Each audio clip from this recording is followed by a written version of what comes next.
అమలాపురం ప్రాంతానికి వెళ్ళారు. అక్కడ చెయ్యూరులో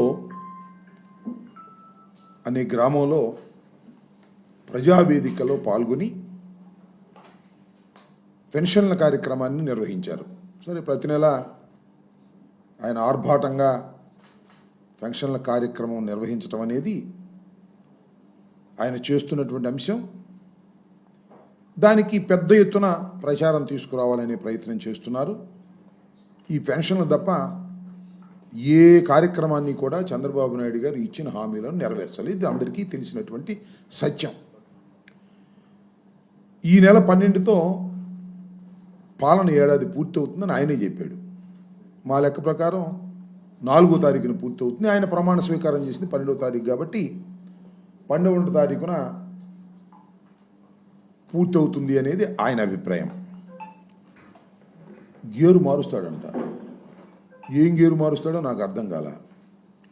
ఆయన అక్కడ మాట్లాడినటువంటి మాటలు చూస్తే నాకు చాలా ఆశ్చర్యం వేసింది. చంద్రబాబు నాయుడు గారు పచ్చి అబద్ధాలను అవలీలగా చెప్తాడనేది అందరికీ తెలిసినటువంటి సత్యం. ఎంత అబద్ధాలని అవలీలగా చెప్తాడంటే, లైవ్ డిటెక్టర్ పెడతారు, నిజాలు చెప్తారా అబద్ధాలు చెప్తారా అని. చంద్రబాబు నాయుడు గారికి లైవ్ డిటెక్టివ్ పెట్టినా కూడా ఆయన అబద్ధాలు చెప్తున్నాడని అర్థం కానంత తర్ఫీదైపోయి అబద్ధాలు చెప్తూ ఉన్నాడు చంద్రబాబు నాయుడు గారు. చూడండి, అవినీతి లేని వ్యవస్థకు శ్రీకారం చుడతాం. 1, అధికారులు పేదల కోసం పని చేయాల్సిందే. లంచాలు తీసుకుంటే చూస్తూ ఊరుకోను. నాది డేగ కన్ను, ఎవరు తప్పించుకోలేరు. ఎవరైనా తప్పు చేస్తే చండ శాసనం అవుతాను నేను. నాకు అర్థం కాల. అవినీతి లేని ఒక సమాజాన్ని తీసుకొస్తా అంట. అసలు అవినీతి కలిగిన సమాజానికి అంకురార్పణ చేసిందే నారా చంద్రబాబు నాయుడు గారు. ఎక్కడ చూసినా అవినీతే. ఈ సంవత్సర కాలంలో అవినీతి అవినీతి అవినీతి భయంకరమైనటువంటి అవినీతి వాళ్ళ జరుగుతూ ఉంది. దానికి చంద్రబాబు నాయుడు గారి కుమారుడే డబ్బులు చేసే కార్యక్రమం చేస్తున్నాడు. సిఐ పోస్టింగుల దగ్గర నుంచి డిఎస్పి పోస్టింగుల వరకు అన్నీ కూడా సూట్ కేసుల్లో సర్దుకునేటటువంటి కార్యక్రమం చేస్తున్నది నారా చంద్రబాబు నాయుడు గారి కుటుంబంలో ఉన్న ప్రధానమైనటువంటి వ్యక్తి నారా లోకేష్ గారు. అవినీతి లేని సమాజాన్ని చూపిస్తాడట. ఏంటో నాకు అర్థం కాదు. శ్రీకారం చుడతాడంట. రెండో అంశం ఏంటంటే ఆయన డేక్కన్నంట. ఇంతకుముందు ఒక మాట అన్నాడు చూసారా, బెల్ట్ షాపులు పెడితే బెల్ట్ తీస్తా అన్నాడు. ఎక్కడున్నాయా బెల్ట్ షాపులు? అసలు ఉన్నాయా రాష్ట్రంలో? అన్ని చోట్ల బెల్ట్ షాపులే కదండి. ఎక్కడ పడితే అక్కడ గుట్టలు గుట్టలుగా బెల్ట్ షాపులు ఉన్నాయి. మరి బెల్ట్ తీయలేనా ఇంతవరకు? బెల్ట్ షాపులు మాత్రం విచ్చలవిడిగా జరుగుతూ ఉన్నాయి. ఏమి తెలియనట్టు కూడా ఒక మాట మాట్లాడతాడు, ఘీంకరిస్తాడు, మళ్ళీ వెళ్ళిపోతాడు. ఇవాళ కూడా అదే ఘీంకరింపు. బడులు తెరంగానే అమ్మకు 100 డబ్బులు ఇస్తాడు. బడులు తెరంగానే ఇస్తా అంట. ఈయన ముఖ్యమంత్రి అయిన తర్వాత బడి వాళ్ళే తెరుస్తున్నారేమో. ఇంతకుముందు తెరవలేదా?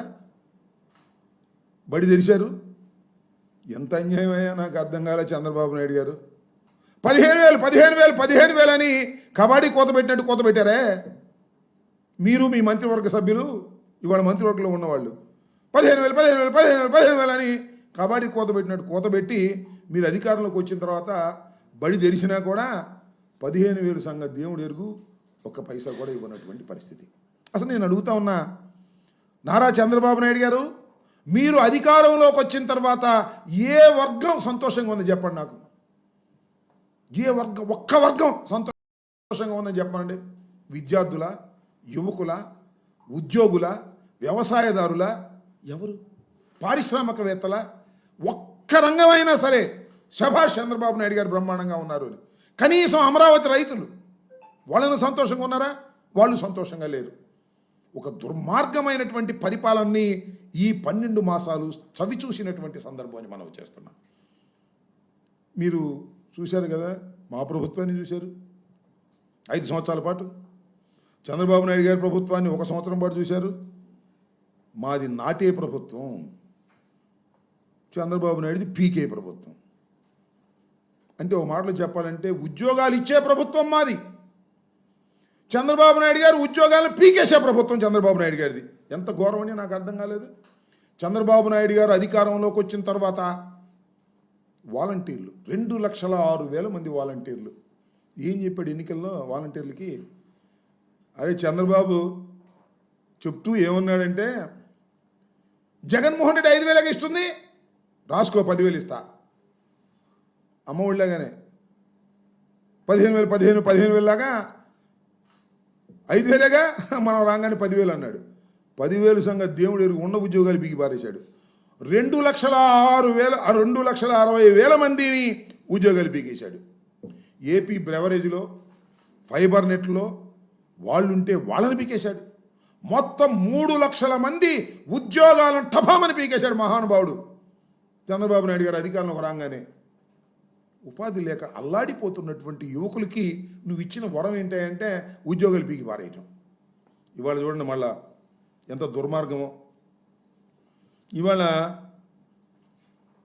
రేషన్ వాహనాల మీద ఆధారపడినటువంటి రేషన్ షాపులు పీకేసే ప్రయత్నం. ఇప్పుడు ఈ మొబైల్ డిస్పెన్సింగ్ వెహికల్స్ అని ప్రజల ముంగిటికే నిత్యావసర వస్తువులు తీసుకువెళ్ళాలనేటువంటి ఉద్దేశంతో జగన్మోహన్ రెడ్డి గారు ప్రారంభించాడు. అది నీకు అడుపుమంట, అంతకుమించి ఏమీ లేదు. 9,260 మంది వెహికల్స్ ఇచ్చారు. ఈ వెహికల్స్ ఎలా ఇచ్చారు? లోన్ తీసుకున్నారు పాపం. బడుగు బలహీన వర్గాలు, ఎస్సీలు, ఎస్టీలు, బీసీలు, మైనారిటీలు, వాళ్ళకు సంబంధించినటువంటి వారందరికీ కూడా రేషన్ షాపు నుంచి ఇంటికి బియ్యాన్ని తీసుకువెళ్ళేటటువంటి కార్యక్రమం, ఇంటి దగ్గరికే బియ్యాన్ని పంపిణీ చేసే కార్యక్రమం కోసం ఇలాంటి కార్యక్రమాన్ని జగన్మోహన్ రెడ్డి గారి ప్రభుత్వం ప్రారంభించింది. 9,260 మందికి ఉపాధి కల్పించింది. దానితో పాటు మరొక వర్కరు, దాంతోపాటు పనిచేసే వర్కరు మరొకరికి కలిపితే మొత్తంగా సుమారుగా హమాలయులు వాళ్ళందరినీ కలిపితే 20,000 మందికి ఉపాధి కల్పించేటటువంటి కార్యక్రమం. 5 లక్షల పైచీలకు ఉన్నటువంటి ఆ వెహికల్ని లోన్స్ ద్వారా ఇప్పించారు ఆ ప్రభుత్వం. మా ప్రభుత్వం మారింది. ఇవాళ ఏం చేస్తున్నావా చంద్రబాబు నాయుడు గారు? మొత్తాన్ని పీకేశాడు. ఇంకొక విషయాన్ని ఇక్కడ నేను చాలా స్పష్టంగా చెప్పదలుచుకున్నా. అప్పుడు ప్రభుత్వం వీరితో ఈ మొబైల్ డిస్పెన్సింగ్ వెహికల్స్ సంబంధించినటువంటి యూనిట్స్కి సంబంధించినటువంటి నిరుద్యోగులైన యువకులతో అగ్రిమెంట్ ఉంది. ఏం అగ్రిమెంటు? 72 మాసాలు వారితో అగ్రిమెంటు, లోను, ఈఎంఐ కట్టేటటువంటి కార్యక్రమం, వారికి 21,000 రూపాయలు ఇచ్చేటటువంటి కార్యక్రమం, మొత్తం 20,000 మంది ఆ అగ్రిమెంట్ పూర్తిగా అమలు పీకేశాడు. ఎంత అన్యాయమో నాకు అర్థం కాలేదు. ఏమైపోవాలి వాళ్ళు? వెహికల్స్ ఇప్పించింది ప్రభుత్వం. మా ప్రభుత్వమా మీ ప్రభుత్వమా పక్కన పెట్టు. Government is a continuous process. Government agreement అయింది, సివిల్ సప్లైస్ డిపార్ట్మెంట్ అగ్రిమెంట్ అయింది. అగ్రిమెంట్ కూడా ఉంది నా దగ్గర, చెప్తున్నా. రాతపూర్వకంగా అగ్రిమెంట్ అయింది. ఈ అగ్రిమెంట్ను కూడా పక్కన పెట్టేసి టక్కన పీకేసావు. ఏంటి నీకు కడుపు మంట? నేను అడుగుతా ఉన్నా. వాళ్ళు బతకొద్దా? సడన్గా తీసేస్తావా? చక్కగా ఆక్సిజన్ 2 లక్షలు లాగేస్తే ఏమైపు చచ్చిపోడా? ఇంత దుర్మార్గమైనటువంటి ఏమిటి కక్ష నాకు అడుగుతా ఉన్నాను నేను. చంద్రబాబు నాయుడు గారు ఏమిటి కక్ష వీళ్ళ మీద? వాళ్ళు ఏమైనా మాకు ఓట్లు వేసారా? ఎస్సీలు, ఎస్టీలు, బీసీలు ఎవరికి ఓట్లు వేసారో మాకే తెలీదు. వాళ్ళందరూ ఓట్లు వేస్తే, వాలంటీర్లు అందరూ మాకు ఓట్లు వేస్తే ఈ పరిస్థితి వచ్చేదా? నీ మాయ మాటలు నమ్మి వాళ్ళని ఏమన్నావు? వరదలో సహాయం చేయమన్నావు. వరదలో పాపం కష్టపడి చేశారు. మీ ఉద్యోగాలకి ఏం డోకాలేదని హామీ ఇచ్చావు. నువ్వు హామీ ఇచ్చావా అంటే నెరవేర్చమని అర్థం అనేది అర్థమైపోతుంది. వాళ్ళ బజార్ను పడి వాళ్ళ వాళ్ళు బ్రతుకుతూ ఉన్నారు. ఇది చాలా తీవ్రమైనటువంటి అన్యాయం. చంద్రబాబు నాయుడు గారు సుమారుగా 20,000 మందిని నువ్వు పీకేసే కార్యక్రమం చేశావు. పీకేశావు, అది వేరే అంశం. దాని సంగతి ఏంటో కోర్టులో తేల్చుకుంటాం మేము. వాళ్ళు కూడా కోర్టుకు వెళ్ళేటువంటి ప్రయత్నం చేస్తున్నారు. ఆల్రెడీ కొన్ని జిల్లాల నుంచి ఈ యూనిట్కి సంబంధించిన వారు కోర్టులో వేశారు. అది పెండింగ్లో ఉంది. దాని రిజల్ట్ ఎలా ఉంటుందో చూద్దాం. ఎందుకంటే ప్రభుత్వం అగ్రిమెంట్ చేసుకున్న తర్వాత ఆ అగ్రిమెంట్ కాలం పూర్తి కాకోకుండా వారిని అర్ధంతరంగా పీకేయటం అనేది న్యాచురల్ జస్టిస్కి వ్యతిరేకం. దాన్ని we will fight out in the honourable courts. That is a different matter. అయితే ఏందే వాళ్ళని తీసేటప్పుడు ఏమంటాడు? అదే సామెత ఉంది, కుక్కను చంపేటప్పుడు అంట దాన్ని పిచ్చుకొక్క అని ప్రచారం చేసి చంపేయాలంట. మూలుగా చంపితే ఒప్పుకోరు. ఏదో కుక్కని చంపావు అంట, అది పిచ్చుకొక్కండి అని నేను ముందే చెప్పాగా అన్నట్టుగా. ఇవాళ వీళ్ళందరినీ ఏమంటున్నాడు, ఈ 9,260 మంది ప్లస్ వారితో పాటు మరొకరు, వారి కుటుంబాలు, ఇవన్నీ చూస్తే 20,000 ఇంటూ 3 వేసుకుంటే ఎంత అవుద్ది? 60,000, 70,000 మంది. వీళ్ళందరూ అంటే స్మగ్లర్స్ అంట. ఈ వెహికల్స్ పెట్టుకు తిరిగే వాళ్ళు స్మగ్లర్స్ అంట. వీళ్ళందరూ కలిసి కాకినాడ పోర్టుకు బియ్యం తీసుకెళ్తున్నారంట. ఏం పోయేకాలం వచ్చిందా చంద్రబాబు నాయుడు గారు? నాకు అర్థం కాలేదు. వాళ్ళకేమి సంబంధం? వాళ్ళేదో 21,000 ప్రభుత్వానికి తీసుకుని 5 లక్షల రూపాయల వెహికల్ని లోన్లో కొనుక్కుని ఈఎంఐ కట్టి వాళ్ళు బతికేదో వాళ్ళు బతుకుతూ ఉంటే వాళ్ళు స్మగ్లర్స్ అంట, వాళ్ళు సంఘ విద్రోహ శక్తులంట. వాళ్ళ మీద బురద జల్లేటటువంటి కార్యక్రమం చేస్తున్నారు. తీసేయాలి. కాబట్టి స్మగ్లర్స్ ఎవరయ్యా అంటే నీ చుట్టూ ఉన్న వాళ్ళు స్మగ్లర్స్, నీ ఎమ్మెల్యేలు స్మగ్లర్స్. నేను ఇవాళ చెప్తున్నా, కాదని చెప్పమని ఎవరినైనా సరే, ప్రతి ఎమ్మెల్యేకి అనేక రకాల ఆదాయాలు వస్తున్నాయి. దానిలో ఈ పీడిఎస్ బియ్యం, ఈ బియ్యం ఒక ఆదాయం. ఏ నియోజకవర్గంలో చూడండి, ఎమ్మెల్యే గారికి ఇంత ముట్ట చెబుతారు. ఇంత ముట్ట చెప్పి ఈ బియ్యాన్ని సరఫరా చేస్తే వాళ్ళ దగ్గర నుంచి, వినియోగదారుల దగ్గర నుంచి కొంటారు, కొన్ని దాన్ని పాలిష్ పడతారు, తీసుకువెళ్ళి కాకినాడ పోర్టులో లోడ్ ఎక్కిస్తారు, ఆఫ్రికా దేశాలకు తరలిస్తారు, కోట్లు సంపాదిస్తారు. దానిలో కాస్తో కోస్తో ఎమ్మెల్యేలకు ఇచ్చేటటువంటి కార్యక్రమం. ఏ ఎమ్మెల్యే ఈ బియ్యపు డబ్బులు కక్కుర్తి పట్టం లేదో చెప్పమని అడుగుతా ఉన్నా నేను. వైఎస్ఆర్ కాంగ్రెస్ పార్టీ అధికారంలో ఉన్నప్పుడు ఇలా జరగలేదు. ఈ పార్టీ అధికారంలోకి వచ్చిన తర్వాత తెలుగుదేశానికి సంబంధించినటువంటి ఏ ఎమ్మెల్యే ఈ గడ్డి కరవటం లేదో చెప్పమంటున్నా. ప్రతి ఎమ్మెల్యేకి మట్టి, ఇసుక ఉంటే, వాళ్ళ నియోజకవర్గం తీసుకుంటే మట్టి, ఇసుక, ఉద్యోగాల ట్రాన్స్ఫర్లు, ఈ బియ్యం అమ్ముకునే కార్యక్రమం దగ్గర నుంచి, ఆ మాఫియా దగ్గర నుంచి డబ్బులు తీసుకోవటం, వీళ్ళు స్మగ్లర్స్. పాపం ఇలాంటి 2,600 మంది నిరుద్యోగులు, ఎస్సీలు, బీసీలు వాళ్ళ మీద బది ఏడ్చేటటువంటి కార్యక్రమం చేస్తున్నావు చంద్రబాబు. వాళ్ళ ఉసురుని కొతుతుందని కూడా మనం చేస్తున్నాం. అర్ధంతరంగా పీకేయకూడదు. వాళ్ళకు టైం ఇవ్వు. లేదా 72 మాసాలు అయిపోయిన తర్వాత టేక్ డెసిషన్. వాళ్ళు అలో లక్షణాన్ని రోడ్డు మీద పడ్డ సందర్భాన్ని గుర్తు చేసుకోమని కూడా ఈ సందర్భంగా చెప్తా ఉన్నాను. అంతేకాదు, నాకు తెలియగలుగుతానండి, జనసేన ఆయన ఉన్నాడు కదా, ఎవరైనా మనోహర్ గారు, ఒకసారి ఎంక్వైరీ అని చెప్తా మనోహర్ గారి సంగతి. బియ్యం వాళ్ళు ఎన్ని ఇంటి చుట్టూ తిరిగి క్యాష్ ఇస్తున్నారే, శుభ్రంగా లెక్కేసుకు లోపల పెట్టుకుంటున్నావే. మరి అది పవన్ కళ్యాణ్కి ఇస్తున్నావో చంద్రబాబుకి ఇస్తున్నావో నాకు తెలియదు. కానీ నాదెళ్ల మనోహర్ గారు ఈ దొంగ బియ్యం వ్యవహారంలో మొదటి స్మగ్లర్ ఎవరైనా ఉన్నారంటే అది నాదెళ్ల మనోహర్, ఆ తర్వాత మీ అబ్బాయి. పవన్ కళ్యాణ్ గారికి ఉందో లేదో నాకు తెలియదు. ఇలాంటి దౌర్భాగ్యమైనటువంటి పరిపాలన చేస్తూ చివరికి ఈ మొబైల్ డిస్పెన్సింగ్ వెహికల్స్ యూనిట్స్ ఉన్నటువంటి అమాయకుల మీద నువ్వు పడేటువంటి కార్యక్రమం చేస్తున్నావు. ఇప్పటికైనా కాస్త ఆలోచన చేసుకో చంద్రబాబు నాయుడు గారు. ఇది సరైనటువంటి విధానం కాదు.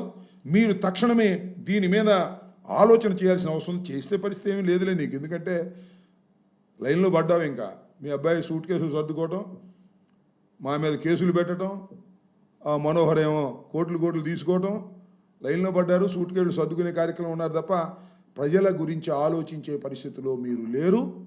రైతుల గురించి అసలు నాకు తెలియకూడతాను. రైతుల పరిస్థితి ఏంటండి? వాళ్ళ ఏ రైతు బాగున్నాడు చెప్పండి? పత్తి రైతా, మిర్చి రైతా, వడ్డ రైతా, టొబాకో రైతా? ఏ రైతు, ఒక్క రైతు బ్రహ్మాండంగా ఉన్నానని చెప్పమనండి. రైతుల్ని గాలికి వదిలేశావు, యువకుల్ని గాలికి వదిలేశావు, వ్యాపారస్తుల్ని గాలికి వదిలేశావు, ఇండస్ట్రీస్ని గాలికి వదిలేశావు, చివరికి నిన్ను నమ్ముకొని భూములు ఇచ్చినటువంటి అమరావతి రైతుల్ని గాలికి వదిలేశావు. అంత దుర్మార్గమైన పరిపాలన చేస్తూ ఇవాళ ఊరిని పబ్లిసిటీ స్టంట్ కోసం వెళ్తాడండి 1వ తారీఖున. ఇక చూడు, అక్కడ పిట్టల దొరలాగా చెబుతుంటాడు, నా అంత గొప్పోడు లేదు, నేను అది చేశాను, ఇది చేశాను, బడులు తెలంగాణ వాళ్ళకిస్తాను, వీళ్ళకిస్తాను. జగన్మోహన్ రెడ్డి గారి మీద దుమ్మేసిపోసే కార్యక్రమం, ఈ పిట్టల దొర వేషాలు వేసేటటువంటి కార్యక్రమం చేస్తున్నాడు. చేసింది మాత్రం 12 మాసాల్లో ఒక్కటి కూడా లేదు. ఇది దుర్మార్గమైనటువంటి ప్రభుత్వం అని కూడా మనవి చేస్తున్నా. అదేమంటే నా దగ్గర అన్ని ఆధారాలు ఉన్నాయి, సీసీ కెమెరాలు ఉన్నాయి, డ్రోన్లు ఉన్నాయి. ఏమున్నాయా సీసీ కెమెరా, డ్రోన్లు? పోలీస్ స్టేషన్లో డ్రోన్లు, సీసీ కెమెరాలు ఉన్నాయా? కోర్టు వారు అడిగారు, మీ సీసీ కెమెరాలో ఫుటేజ్ ఇవ్వమని. ఇంతవరకు లేదు. పోలీస్ స్టేషన్లో ఎరగొట్టి పారేస్తున్నారు పోలీస్ స్టేషన్ తీసుకెళ్ళి. పోలీస్ స్టేషన్ తీసుకెళ్ళి ఎరగొట్టం కాదు, రోడ్డు మీద బయటేసి ఎరగొట్టేస్తున్నారు. మనం చూసాంగా, ఏది తెనాలిలో, ఐతానగర్లో. ఎంత దుర్మార్గం అండి, నాకు అర్థం కాదా. John Victor is an advocate, Doma Rajesh, Shaik Babulal, Naveen, ఇంకా ఇతను పోలీసులు దొరకలా. ఈ ముగ్గురు, నేను చెప్పినటువంటి ముగ్గురు కూడా తెనాలి ఐతానగర్కు చెందినటువంటి యువకులు. వీళ్ళు చిరంజీవి అనే కానిస్టేబుల్ మీద దాడి చేశారట. ఆయన మీద 307 కేసు పెట్టారు. ఏం చేయాలి? 307 కేసు పెడితే ఏం చేయాలి? పట్టుకోవాలి, కోర్టులో ప్రొడ్యూస్ చేయాలి, రిమాండ్ పంపాలి, అంతేగా పోలీసులు చేయాల్సింది. ఎరగొట్టి పారేశారు. ఎరగొట్టం అంటే లాకప్లో ఎరగొట్టం కాదు, లేదా 4 గోళ్ల మధ్య ఎరగొట్టం కాదు, రోడ్డు మీద పెట్టి ఎరగొట్టేశారు. చూశారుగా మీరు విజువల్స్ అన్నీ కూడా. ఎరగొట్టి పారేశారు అంతే పోలీసులు. ఏందయ్యా చంద్రబాబు నాయుడు గారు, మీ ప్రభుత్వం యొక్క పద్ధతి ఏంటి అని అడుగుతా ఉన్నా. వాళ్ళందరూ పాపం దళితులు, మైనారిటీలు. అసలు ప్రజాస్వామ్యం ఉందా ఇక్కడ? పౌర హక్కులు ఉన్నాయా అని అడుగుతా ఉన్నా. అదేమంటే ఆ చిరంజీవిని చంపడానికి ప్రయత్నం చేశారు అని వాళ్ళ పాపం వాళ్ళ మిస్సెస్ చేత ఒక స్టేట్మెంట్ ఇప్పించారు. ఈనాడులో కూడా చూశాను నేను. అంటే మీరు రౌడీని సపోర్ట్ చేస్తారా అని అడుగుతున్నా. నా బొట్టు సపోర్ట్ చేస్తే, పౌర హక్కులు సపోర్ట్ చేస్తే, వాళ్ళు రౌడీలో, లేదా సంఘ విద్రోహ శక్తిలో, లేక రోజు గంజాయి తాగుతారో, వీ డోంట్ కేర్. అయితే కొడతారా? That is my point. కొట్టేదైతే నీ కోర్టులు ఎందుకు అబ్బా? ఎఫ్ఐఆర్లు ఎందుకు? రిమాండ్ రిపోర్ట్లు ఎందుకు? కోర్టులో ప్రొడ్యూస్ చేయడం ఎందుకు? ఆ గంజాయి తాగినోన్నో, రౌడీ షీటర్నో, లేకపోతే హత్య చేసినోన్నో తీసుకొచ్చి ఎరగొట్టి పారండి పోలీస్ స్టేషన్లో. ఇంకెందుకు గొడవ? కోర్టులో ఏమవుద్ది? అనవసరం మాకు. ఇంకా అదేగా మీ ఉద్దేశం. మీరు ఒకసారి చూసినట్లయితే ఫ్యాక్షన్ విలేజెస్ చూడండి ఒకసారి. ఇప్పుడైనా మర్డర్ చేశాడంటే ఆడికి ఒక రీజన్ చెప్తాడు. ఆడు మా నాన్న చంపారని, అందుకని చంపానని. ఇంకెందుకు విచారణ? ఆ నాన్న చంపాడు, చంపాడు, అయిపోయింది. ఇంకా అరాచకం. నేను అనేది ఏంటంటే, ఇవాళ తెలుగుదేశం వాళ్ళు కానీ, పోలీసు వారు కానీ, డైరెక్ట్గా అంటలేదు కానీ, ఆ నలుగురు కూడా సంఘ విద్రోహ శక్తులు. వాళ్ళు రౌడీ షీటర్లు. రౌడీ షీటర్ తర్వాత పెట్టారు, అది వేరే విషయం. రౌడీ షీటర్లు, అందుకని కొట్టాం అని ఇండైరెక్ట్గా. నేను ఒకటే మనవి చేస్తున్నా, ఇది ఒక చట్టబద్ధమైన సమాజం, ప్రజాస్వామ్యంతో కూడుకున్న సమాజం. న్యాయస్థానాలు ఉన్నాయి, చట్టాలు ఉన్నాయి. చట్టాల ప్రకారమే పోలీసులు వ్యవహరించాలి తప్ప beyond they duties they should not act. Beyond they duties act చేస్తే వాళ్ళను కూడా శిక్షించవచ్చు. ఇది రాజ్యాంగం చెప్తుంది. అంబటి రాంబాబు చెప్పిందో, జగన్మోహన్ రెడ్డి గారు చెప్పిందో కాదని మనమే చేస్తున్నా. వాళ్ళు రౌడీలు కావచ్చు. నేను ఇంకోటి కూడా చెప్తున్నా, మీరు పోలీసులను నడి రోడ్డు మీద కొట్టారే, అంతకన్నా శిక్ష అనుభవించేటటువంటి నేరం వాళ్ళు చేయొచ్చు ఒకవేళ చేస్తే. అయినా మీరు కొట్టడానికి వీల్లేదు. న్యాయస్థానాలు తీర్పు ఇవ్వాలి. ఉరి శిక్ష ఏమనండి, అభ్యంతరం లేదు. మీరెవరండి కొట్టడానికి? ఎంత దారుణం అండి. రోడ్డు మీద పడేసి కొడతా ఉంటే లాఠీలు ఇరుగుతూ ఉన్నాయి. ఇన్హ్యూమన్. నేను ఏమంటానంటే, ఇలాగే పోలీసులు కొట్టడాన్ని మనం ఎలవ చేస్తే, చట్టం సమాజం ఎలవ చేస్తే ఎవరైనా కొట్టి పారేస్తారు. ఇంకేముంది? బహిరంగాన్ని కొట్టి పారేస్తారు. ఏదో లాకపుల్లో కొడుతున్నారు. మొన్న మేము హరికృష్ణని మన దాచేపల్లి పట్టుకెళ్ళి లాకప్లో పెట్టి కొట్టారని మేము చెప్పాము. లాకప్ దాకా లేదు, ఇది బహిరంగానే వీడియోలు తీసి పారేశారు. తీసి రిలీజ్ చేశారు. మరి ఎవరు రిలీజ్ చేశారో మనకు తెలియదు. ఇంత ఘోరమైనటువంటి సమాజం ఇవాళ చంద్రబాబు నాయుడు గారి నాయకత్వంలో జరుగుతుంది. ఆయన అంటాడు, మళ్ళా ఇందాక చెప్పాక మీకు, నాది డేగ కన్ను, ఎవరు తప్పించుకోలేరు. మరి డేక్కన్ ఏమైంది? ఇక్కడ పోలీసులు కొడుతుంటే డేక్కన్ ఏమైంది? ఏమీ కాల. పోలీసులు తప్పు చేశారంటే నీ పరిస్థితి ప్రమాదంలో పడిద్ది. ఎందుకంటే రోజు పోలీసులు చెబుతున్నావుగా, వాళ్ళని అరెస్ట్ చేయి, వీళ్ళని అరెస్ట్ చేయి, వాళ్ళ మీద ఎఫ్ఐఆర్ పెట్టు, వీళ్ళ మీద ఎఫ్ఐఆర్ పెట్టు, వంశీ మీద ఎఫ్ఐఆర్ పెట్టు, పోసాని కృష్ణమురళి మీద ఎఫ్ఐఆర్ పెట్టు, ఆర్జీవి మీద ఎఫ్ఐఆర్ పెట్టు, వాళ్ళ మీద పెట్టు, వీళ్ళ మీద పెట్టు, రావుపల్లి తీసుకెళ్ళు, కొట్టు అంటున్నావు కదా. నువ్వు వీళ్ళ మీద డేక్కని పెట్టావనుకో, నువ్వు కొట్టిని అని వాళ్ళు చెబుతారని నీ భయం. ఒక అరాచకమైనటువంటి పాలన ఇవాళ రాష్ట్రంలో ఉన్నది అనేది మా ఆందోళన. వాళ్ళు తప్పు చేశారా, రైట్ చేశారా, వాళ్ళు సంఘ విద్రోహ శక్తులా, వారు ఎలాంటి వారా అనేది చట్టం చూసుకుంటుంది, న్యాయస్థానం చూసుకుంటుంది తప్ప పోలీసు వారు should not act like that. దీన్ని సహిస్తూ ఊరుకోకూడదనేదే మా అందరి అభిప్రాయం. దీని మీద 3వ తారీఖున మాజీ ముఖ్యమంత్రి జగన్మోహన్ రెడ్డి గారు తెనాలి వెళుతున్నారు. ఈ బాధితులను ఎవరైతే పోలీసుల చేత అరికాళ్ళల్లో తన్నులు తిని బెయిల్ మీద వచ్చారో వారి కుటుంబ సభ్యుల్ని పరామర్శిస్తారు. పోలీసులు చేస్తున్న ఈ ఘాతుకాలని, అన్యాయాలని ఎక్స్పోజ్ చేసేటటువంటి కార్యక్రమాన్ని స్వయంగా రాష్ట్ర మాజీ ముఖ్యమంత్రి వైఎస్ఆర్ కాంగ్రెస్ పార్టీ అధ్యక్షులు స్వయాన 3వ తారీఖు ఉదయం బయలుదేరి వెళ్ళి తెనాలి ఐతానగర్ వెళ్ళి వారిని పరామర్శించి వస్తారని కూడా ఈ సందర్భంగా నేను చెప్పదలుచుకున్నాను. కాబట్టి యాతావేత మొత్తంగా చెప్పదలుచుకుందండి, నారా చంద్రబాబు నాయుడు గారు, మీ డ్యాగ్ కన్ను లేదు, గుడ్డి కన్ను లేదు, నేరాలు మాత్రం అద్భుతంగా జరిగిపోతున్నాయి.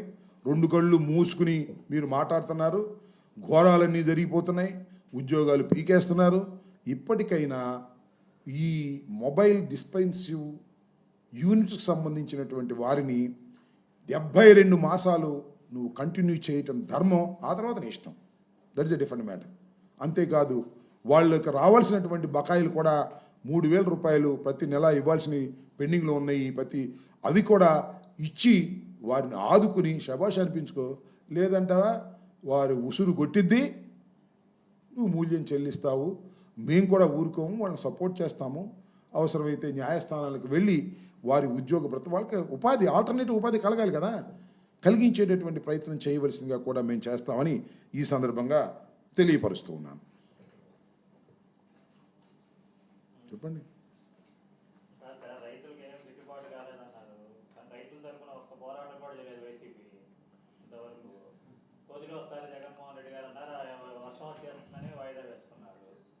అంటే ఇప్పుడు శర్మ గారు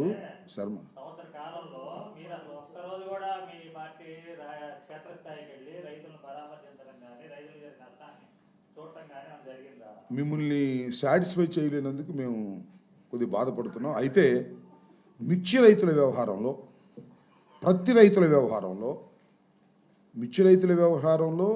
చాలా మాసాల క్రితమే జగన్మోహన్ రెడ్డి గారు వచ్చి మిర్చి యార్డులో కలిసి రైతులతో మాట్లాడారు.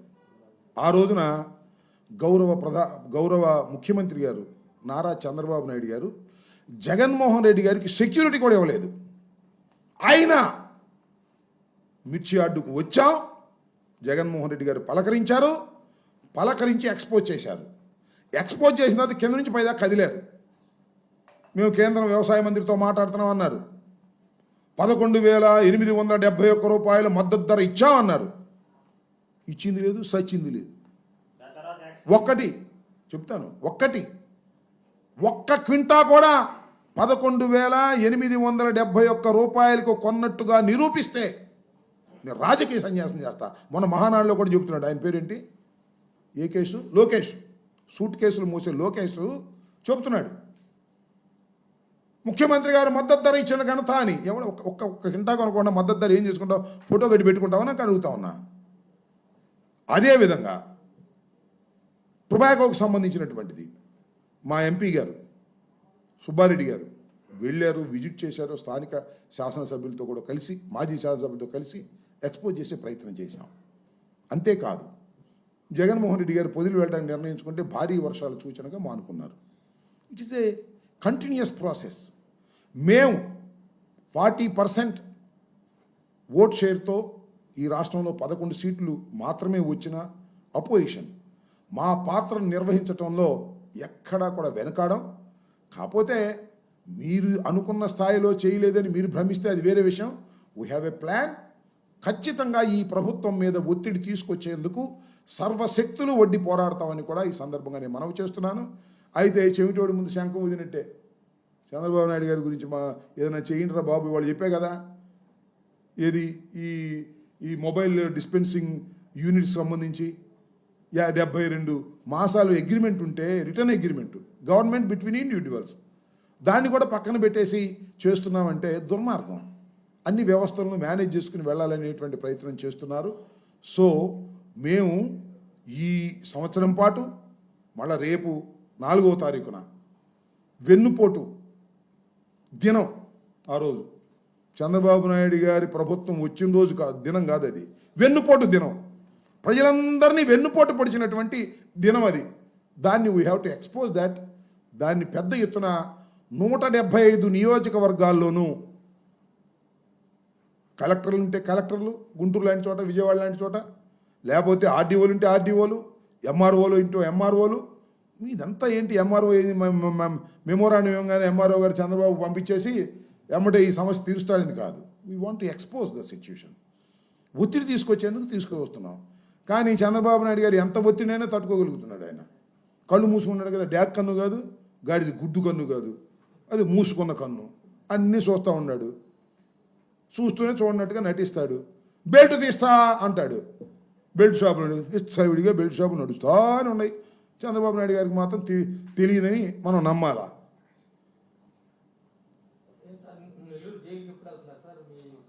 నెల్లూరు జైలుకి వెళ్తాం ఏంటి? పలకరించడానికా? నువ్వేం వేరేగా మాట్లాడినట్టుంది. నేను ఎప్పుడు జైలుకి వెళ్తానో చంద్రబాబు లోకేష్ చెప్పాలి కానీ బలేవాడు నువ్వెప్పుడు, నేనెప్పుడు నేను నిర్ణయించుకు వెళ్తానా? వెళ్తా వెళ్ళేటప్పుడు స్వామి నీకు చెప్పే వెళ్తాను. ఓకే, ఇంకా అనుకూలం ఇంకా పడిన వచ్చిన వాళ్ళు నిన్న మా సజ్జల రామకృష్ణారెడ్డి గారు వెళ్ళారు. అక్కడ కూడా ములాఖాతులు 2, 3 అట్లా ఉంటాయి. దానికి ఒక సిచ్యువేషన్ ఉంటుంది. వెళ్తాం తప్పనిసరిగా. మేము వెళ్తే మేము వెళ్తాం, మా పార్టీ వాళ్ళు వెళ్తే వెళ్ళి పలకరిస్తారు. జైలుకు పలకరించడానికి ఎప్పుడైనా వెళ్తాం. నువ్వు అడిగే ప్రశ్న అలా లేదు.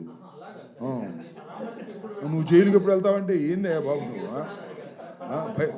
నువ్వు లోకేష్ లాగాను చంద్రబాబు లాగా నన్ను భయపెట్టాలని చూస్తున్నావా?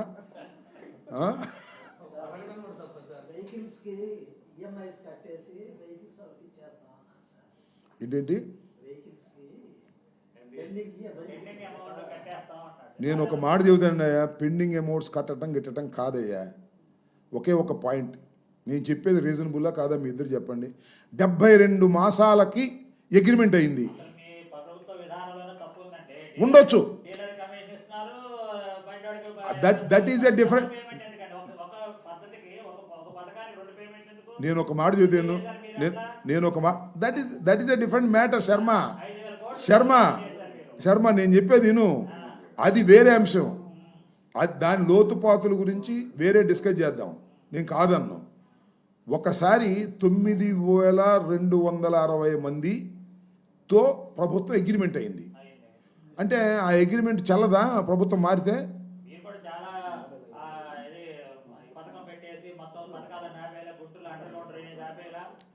అది దీనికి సంబంధం ఏందే స్వామి? అది నువ్వు అటగా శర్మ, నువ్వు ఇలా ఆర్గ్యూ చేస్తే నేను ఇంకోటి చెప్తున్నాను. కొద్దిగా నేను చెప్పేది నువ్వు కొద్దిగా అడిగేవాడు నువ్వు కూడా బుర్ర పెట్టి ఆలోచించు. ఇను నేను చెప్పేది మైక్ నా దగ్గర ఉంది. నేను ఒకటే అడుగుతున్నా. 9,260 మందితో +1 డబల్తో ప్రభుత్వం అగ్రిమెంట్ అయింది. అది ఏ ప్రభుత్వం అయినా కావచ్చు. అది చంద్రబాబు ప్రభుత్వమా, జగన్మోహన్ రెడ్డి గారి ప్రభుత్వమా, వేరే అంశం. ప్రభుత్వం దిగిపోయిన తర్వాత ఆ అగ్రిమెంట్ నల్ అండ్ వైడ్ అయింది. అక్కడ చెప్పు నాకు కనవాయదు. నువ్వు డ్రైనేజీ మేము అది మానేసాం, మేము ఈ మానేసాం, తీసేయి. ఈ ఒక్క పాయింట్ మీద చెప్పు నాకు. అదిగా నేను అనేది. నువ్వు అదే నువ్వు అట కదబ్బా. నువ్వు ఈ రకమైన ఆర్గ్యుమెంట్ చెప్తే నేను చెప్పలేను. మీ పేరు ఏంటంటే, మీ తాత పేరు ఏంటి అంటే ఏం లాభం? నీ పేరేంటి చెప్పాలి కదా ముందు. నో అందువల్ల ఇది నో ప్రభుత్వం ఇష్టం కాదు. మరొకసారి చెప్తున్నా, అగ్రిమెంట్ అయిన తర్వాత 72 మాసాల అగ్రిమెంట్ అయిన తర్వాత ఆ అగ్రిమెంట్ని వైలేట్ చేయటం ఏ ప్రభుత్వం వల్ల కాదు. ఇది చట్టం. మా ఇష్టం అంటే మేమేం చేస్తాం? డ్యాక్ అన్నా అని చెప్పిన నువ్వు కూడా చెప్తే నేనేం చేయాలా? నువ్వు అదేమంటే ఆ అగ్రిమెంట్ ఏంటి, ఈ అగ్రిమెంట్ ఏంటి? అటెంటికి పోటీ. ఇప్పుడు చర్చ అది. ఇదేమన్నా డిబేటా?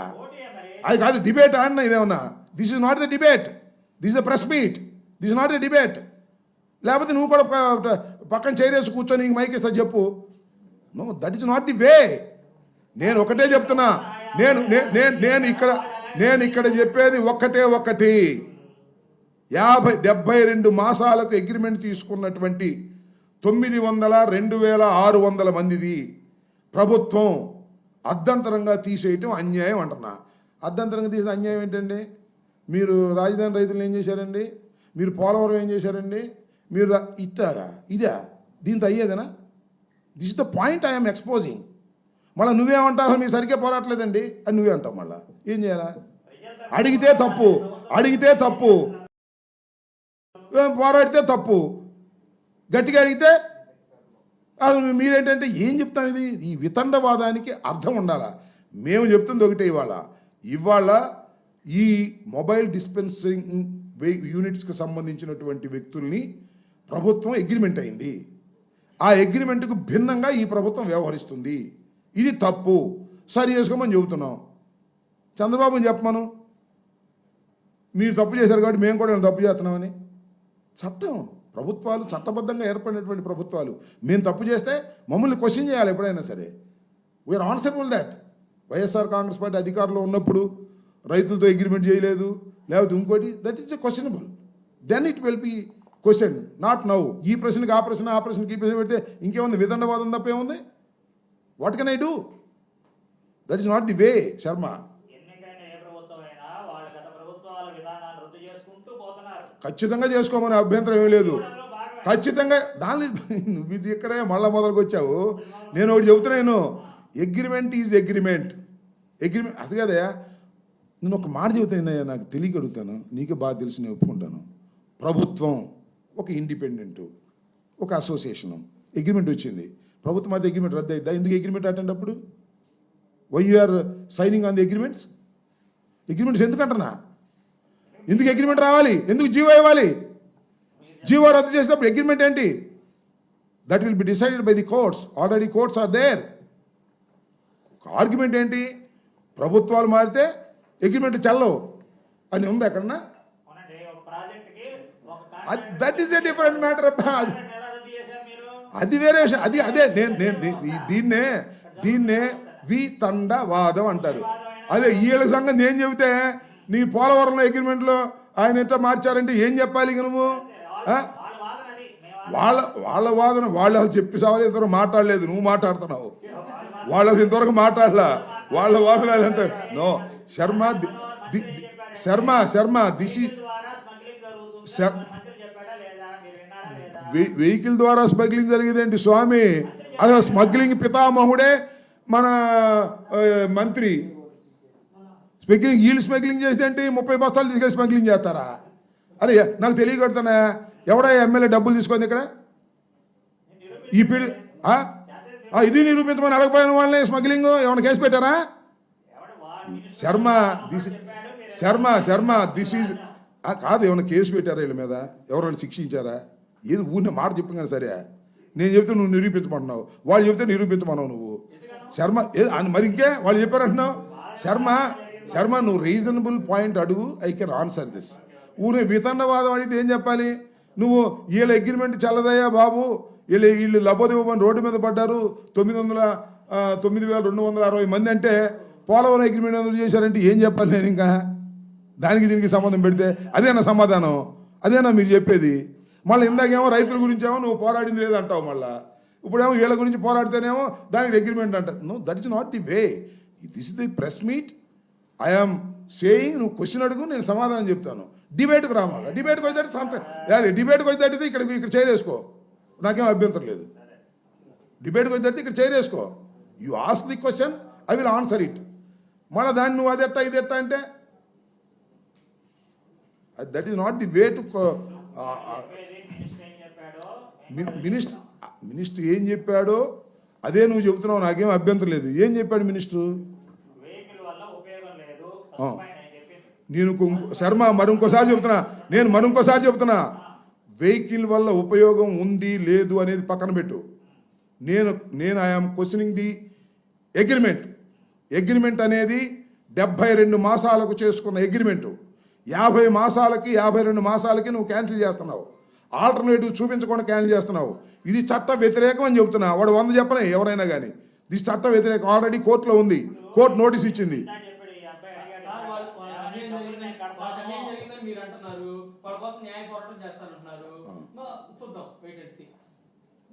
చెప్పేది వండర్ఫుల్ కాదు. నేను ఇంకోటి చెప్తున్నానబ్బా, ఒకటి వాళ్ళకి అన్యాయం జరుగుతుంది, అయ్యా డేగ కన్ను చంద్రబాబు నీ కన్ను తెరిచి మూసుకున్న కన్ను తెరిచి వాళ్ళకి న్యాయం చేయి, 20,000 కుటుంబాలు ఉన్నాయి వాళ్ళకి న్యాయం చేయమనేది ఒకటి. నువ్వు న్యాయం చేయకపోతే న్యాయ పోరాటం చేస్తామనేది రెండో పద్ధతి. వైసీపీ పార్టీ వాళ్ళ తరఫున మనం సపోర్టింగ్ ఉంటాం. ఆల్రెడీ కోర్టులో ఉంది, కోర్టులో వేశారు. ఆ వేసింది ఏదో నోటీస్ వేశారు, then we will fight out in the courts.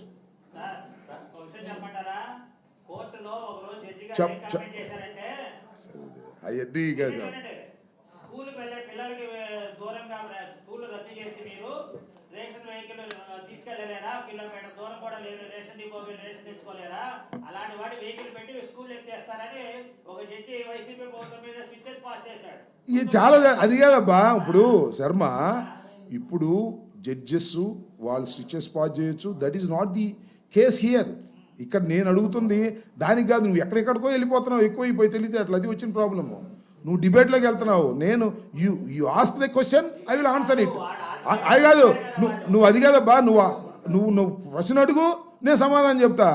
అంతేగాని నువ్వు ఎక్కడికో ఈ సబ్జెక్టు డిబేట్ అయిపోయి పోలవరానికి వెళ్ళి అది రైతుల అగ్రిమెంట్లకి వెళ్ళి జడ్జెస్ ఎప్పుడో స్టిచ్ పాస్ చేసిన ఎన్ని అడిగితే దట్ ఈస్ నాట్ ది.